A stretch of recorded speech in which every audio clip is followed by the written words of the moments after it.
Hi hello friends, Hanuman Jayanti టైంలో స్వాములకైతే ఇంట్లో దీక్ష పెట్టుకున్నాము.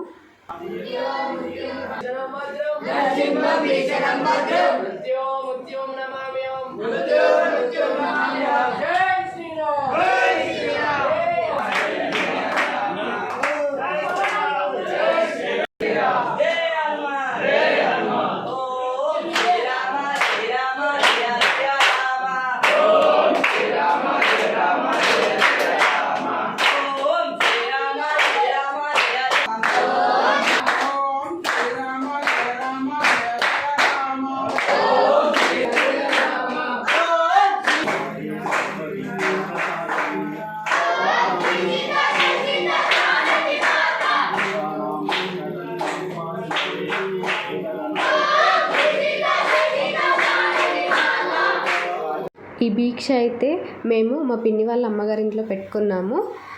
అక్కడికి 30 నుండి 40 మంది స్వాములు వచ్చారు. పూజ అవ్వగానే దీక్షకు కూర్చున్నారు. దీంట్లో మేము 11 రకాల వంటకాలతోని దీక్ష జరిపించాము. అందులో స్వీట్, పులిహోర, రైస్, కర్రీస్, పాపడాలు వీటితో చేశాము. సో వాళ్ళు పూజ చేసేసుకొని అలా దీక్ష స్టార్ట్ చేయగానే ఒక్కసారి దైవస్మరణ చేసుకొని ఆరగించడం స్టార్ట్ చేసేసారు.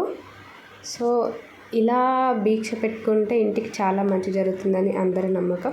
ఈ మధ్య చాలా తక్కువే, కానీ అందరూ పెట్టుకుంటున్నారు. మీరు ఎప్పుడైనా ఇలా దీక్ష పెట్టుకున్నారా? అలా దీక్ష చేయడం కంప్లీట్ అవ్వగానే అందరూ కాసేపు అలా ఉండి ఫ్యామిలీ అందరినీ ఆశీర్వదించేసి పూజా ఫలం ఇచ్చేసి వెళ్ళిపోయారు. మీరు ఎప్పుడైనా చేశారా? కామెంట్ చేయండి.